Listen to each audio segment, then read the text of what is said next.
Thank you, Mr. Chair, and thank you, Secretary Carter. General Dempsey, I was a Master's of Public Policy graduate, so you were one of my instructors back in 1988 to 1990, so it's good to see you again. Good to see you. It's good we've both been able to find a good job to make a difference there, right? Well, thank you for you make me proud. Well, I look forward to working with you in the future. I want to talk a little bit about combat search and rescue capabilities in Iraq and Syria.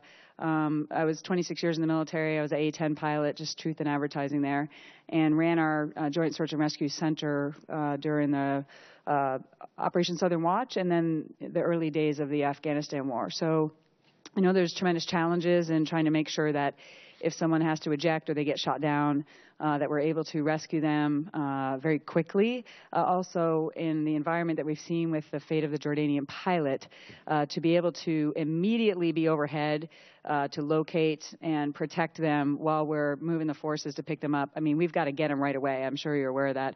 I've gotten an initial brief, and I'll get a more detailed classified brief tomorrow by the Joint Staff on our combat search and rescue posture. But I am concerned, and I know maybe we'll have to talk more classified about our response capability and our posture, and whether it's limited by the 3,100 person on the ground limitation, because we've got to be able to make sure, especially with guys flying single-engine airplanes like the F-16, that if they have to eject, that we're going to do everything it takes, and sometimes that takes tremendous resources on airborne alert to be able to go in and protect them so that we can get them out. So could you speak generally about that? And I'd like follow up probably in a more classified setting. I'll speak generally, because we, as you know,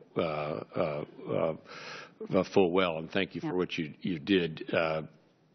We need to talk the details about this in a classified session, which we can do.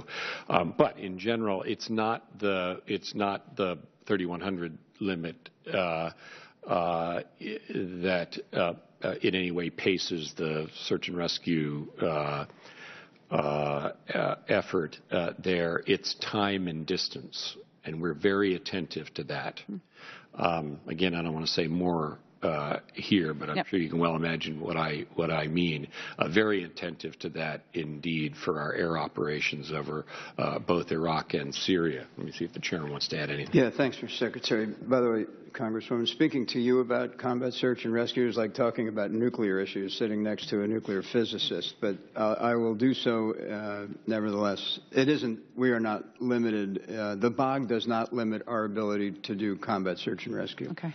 And you know generally where we're postured. My staff will articulate that tomorrow. We also, if we think the mission is high risk, as you know, we can actually put the package airborne as part of the air tasking order. Right. So we're very attentive to that. But I think you'll find the staff will ease your concerns tomorrow.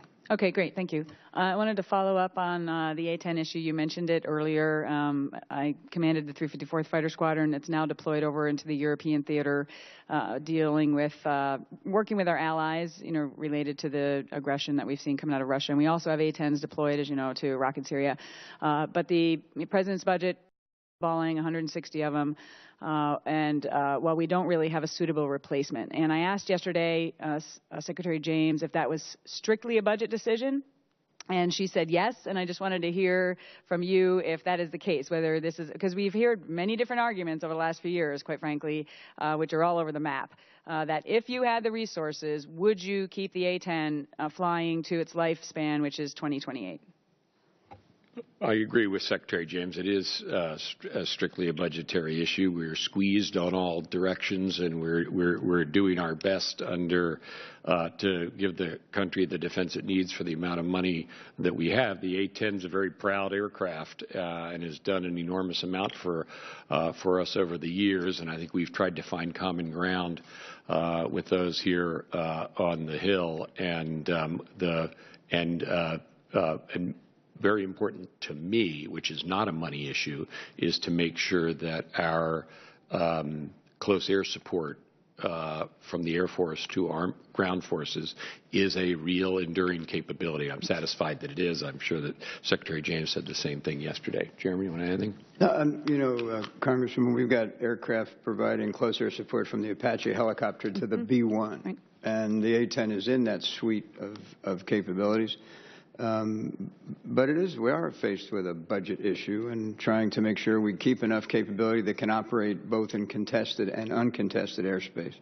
Great, thank you. My time is about to expire, but for the record, I do have a question I'll be following up with. I know we're talking about making sure that women can be fully integrated into all jobs in the military, but I also want to hear whether there are deployment positions that are male-only positions. We've seen some of the issues pop up at Gitmo. When I served in Saudi Arabia, there were some specific positions that were male-only. So across the board, military and civilian, I'd like a follow-up. Whether you have male-only deployment positions for civilian and military. Thank you, Mr. Chairman. Thank you. Mr. McCord, as promised, I want to come